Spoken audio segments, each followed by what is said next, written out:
యొక్క per capital income $1877, అంటే almost ఒక $10 1877 ద డిఫరెన్స్ ఇస్ $10. సో భారతదేశం కంటే బంగ్లాదేశ్ యొక్క పర్ క్యాపిటల్ ఇన్కమ్ ప్రతి మనిషిది ఒక $10 ఎక్కువగా ఉంది. అదేవిధంగా గ్రోత్ రేట్ కూడా చూస్తే 1920ది మనకు వరల్డ్ బ్యాంక్ డేటా వెబ్సైట్లో అవైలబుల్ ఉంది ఫర్ ద ఇయర్ 1920. దాని ప్రకారంగా చూస్తే బంగ్లాదేశ్ది +8.1%. their growth rate is +8.1%, whereas our country growth rate is +2.5%. Almost 5.5% ఈరోజు ఎక్కువగా ఉంది, 5.6% ఎక్కువగా ఉంది. అంటే ఇంత పెద్ద దేశం, మరి ఇవాళ మీరు ఇంత మేము అభివృద్ధి చేసినాము, మేము ఈ దేశాన్ని ఇంత గొప్పగా నడిపించినామని చెప్పినారు. మీరు నడిపించినటువంటి గొప్పదనం ఏంటంటే బంగ్లాదేశ్ కంటే భారతదేశం యొక్క ఆర్థిక పరిస్థితి బలహీనపడ్డది. అది పర్ క్యాపిటల్ ఇన్కంలో కావచ్చు, జీడిపిలో కావచ్చు, రెండిట్లో కూడా ఈరోజు మనం బలహీనపడ్డటువంటి పరిస్థితి. ఈ సదరన్ స్టేట్స్తో కంపేర్ చేసినాం. తెలంగాణ రాష్ట్రం మన దక్షిణ భారతదేశంలో జిఎస్డిపి వృద్ధి రేట్లో వీఆర్ నంబర్ 1.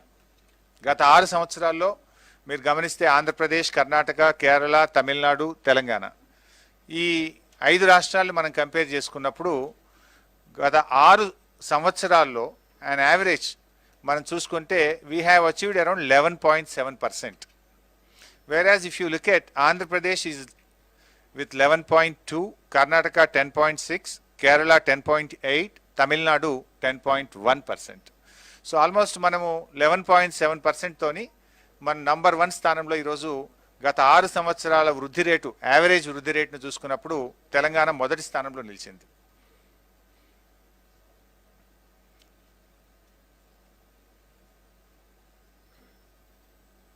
ఇందాక మనం చెప్పినట్టుగా మనము ఈవెన్ కరోనాలో కూడా మనము 2% వృద్ధి రేటును మనం సాధించడం జరిగింది.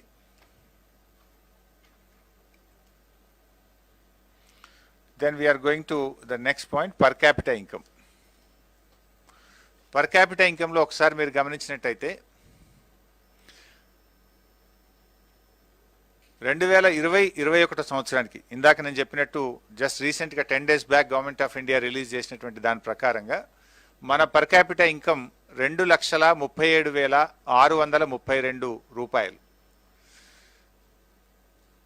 రాష్ట్రం ఏర్పడ్డప్పుడు మన పర్ క్యాపిటల్ ఇన్కమ్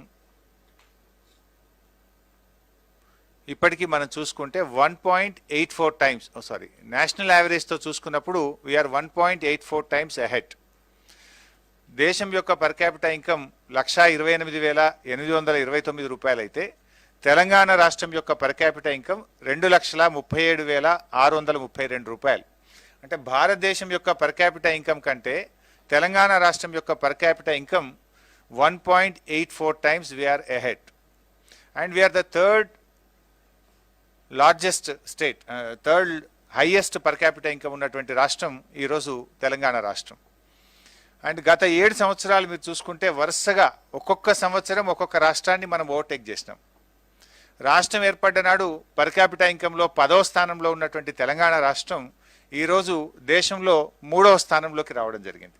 అంటే 7 సంవత్సరాల్లో ఒక్కొక్క సంవత్సరము ఒక్కొక్క రాష్ట్రాన్ని ఓవర్టేక్ చేస్తూ ఈరోజు దేశంలో 3వ అతిపెద్ద పర్ క్యాపిటల్ ఇన్కమ్ ఉన్నటువంటి రాష్ట్రంగా ఈరోజు తెలంగాణ రాష్ట్రం ఆవిర్భవించిందంటే ఇది గౌరవ ముఖ్యమంత్రి గారి యొక్క కృషి, రాష్ట్ర ప్రభుత్వ పనితీరుకి ఇది ఒక నిదర్శనంగా మనం చెప్పుకోవాలి.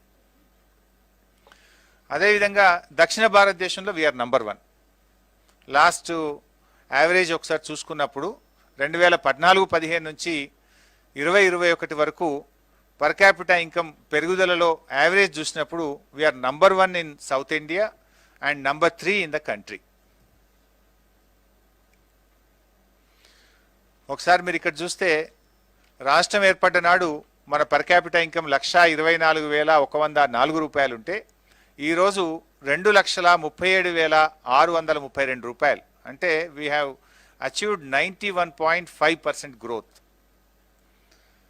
ఇంత గ్రోత్ ఏ రాష్ట్రానికి కూడా రాలేదు. మీరు ఒకసారి గమనిస్తే ఇంత హైయెస్ట్ గ్రోత్ 91.5%, ఆల్మోస్ట్ డబుల్.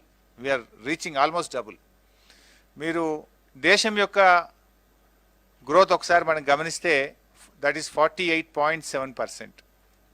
భారతదేశం యొక్క పర్ క్యాపిటల్ ఇన్కమ్ గ్రోత్ గత 6 సంవత్సరాల్లో 48.7% ఉంటే తెలంగాణ రాష్ట్రం యొక్క పర్ క్యాపిటల్ ఇన్కమ్ గ్రోత్ 91.5%. మీరు దేశం మొత్తంలో కరెంట్ ప్రైసెస్లో చూసినప్పుడు మనం second highest per capital income గ్రోత్లో వీఆర్ ద సెకండ్ హైయెస్ట్. మీరు ఒకసారి గ్రాఫ్లో చూసినట్టయితే 2014-15లో 1.43 టైమ్స్ భారతదేశం యొక్క పర్ క్యాపిటల్ ఇన్కమ్ తెలంగాణ యొక్క పర్ క్యాపిటల్ ఇన్కమ్ను మనం కంపేర్ చేస్తే ఆ రోజు 1.43 టైమ్స్ ఉంటే ఈరోజు అది 1.84 టైమ్స్ పెరిగింది. అంటే కాన్స్టెంట్గా మనం పెరుగుతూ వెళ్తున్నాం. ఆ రోజు 86,647 రూపాయలు దేశం యొక్క పర్ క్యాపిటల్ ఇన్కమ్, రాష్ట్రం యొక్క పర్ క్యాపిటల్ ఇన్కమ్ 124,104 రూపాయలు. బట్ టుడే దేశం యొక్క పర్ క్యాపిటల్ ఇన్కమ్ 128,829 రూపాయలు అయితే మన రాష్ట్రం యొక్క పర్ క్యాపిటల్ ఇన్కమ్ 2,37,632 రూపాయలు. అంటే 1.84 టైమ్స్ దేశం యొక్క పర్ క్యాపిటల్ ఇన్కమ్ కంటే మన రాష్ట్రం ముందుంది. మరి ఇప్పుడు చెప్పాలి కిషన్ రెడ్డి గారు, ఇది మీ యొక్క పనితీరుకు మా పనితీరుకు ఉన్నటువంటి తేడా ఇది. ఇప్పుడు ఎవరి పనితీరు ఏందనేది ప్రజల ముందు ఉంది కదా.